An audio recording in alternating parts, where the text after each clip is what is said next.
Yeah.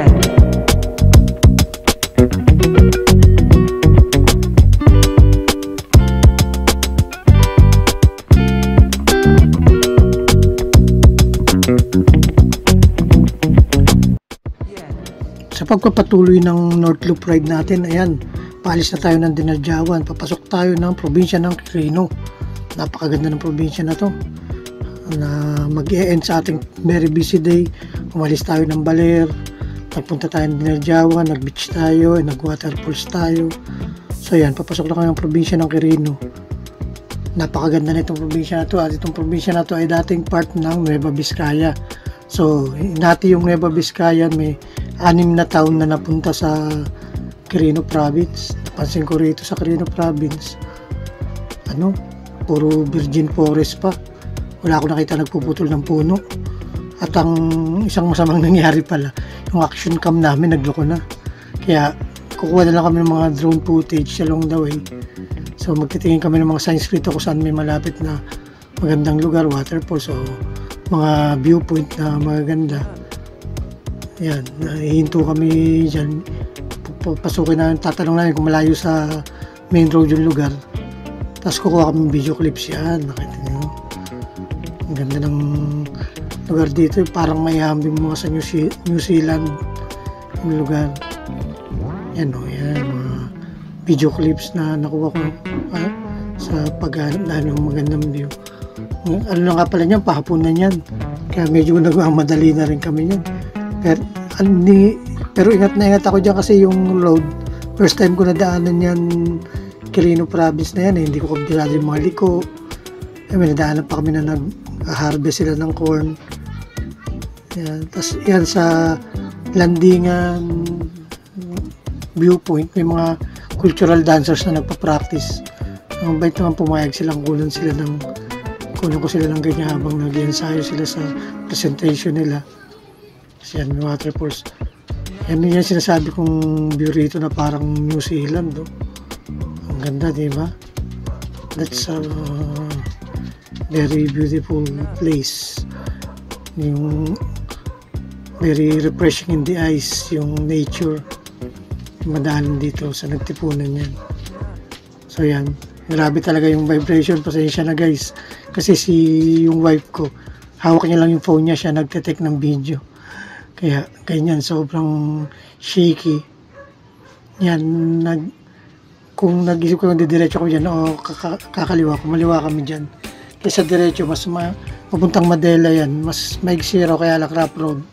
So doon kami sa medyo malayo pero mas safe naman. Yan may nadaanan kami yan, nag-skydive sila, parachute. Yan, Tapos yan, dumating na yung pag nung maghahapon na.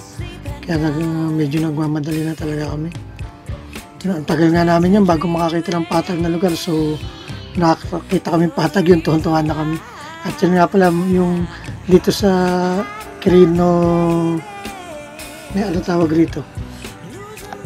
Quirino Research Institute. May malaking statue rito ng cow. Yun, kasi marami sigurong cow sa lugar na to. Yan, gumawa na lang ako slideshow kasi parang sobrang pagkumadali namin dahil iniisip namin kailangan bago magdilim nasa Isabela na kami. Picture na lang kami, kaya yan, slideshow na lang ng lugar na yan na nagpunta kami dyan. So, after namin mag-stop dyan, yun, diretso na kami pa Isabela. So, dumating kaming Santiago around 6:30 PM. Naganapan kami ng makakainan ng mga native karinderya, kaya lang wala kami nakita. So, napunta kami sa KFC Santiago. And then, after we ate our dinner, yun, naghanap na kami ng hotel. At swerte naman kami sa hotel dahil napakaganda ng hotel na napuntahan namin. At yun, may video na ako dito sa hotel. At yun, hi, good evening guys. So, yan ang room namin, room number 14. Dito kami nag-check-in sa Hotel R Suites sa Santiago. So, okay naman siya.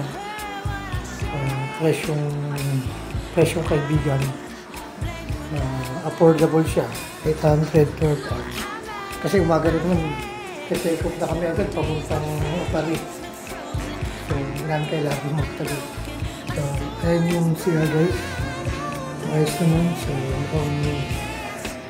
worth din at makakapahinga after a long ride. Umalis kami sa Baler 6:30 AM tapos nagano kami, nag-swimming sa dagat, sa Aurora, sa Dinaljawan, tapos nag-swimming pa kami sa pools, tapos nagbiyahe kami, lumagpas pa kami, napunta kami Kasiguran Aurora, tapos bumalik kami, papasok dun sa Nagtipunan, yan, to Quirino Province, napakaganda pala ng Quirino Province, so, suggest ko, dalawin nyo minsan. So yan, may ATV. Yan, may artwork sa airborne ng LED. So, papahinga na kami guys. Bye-bye!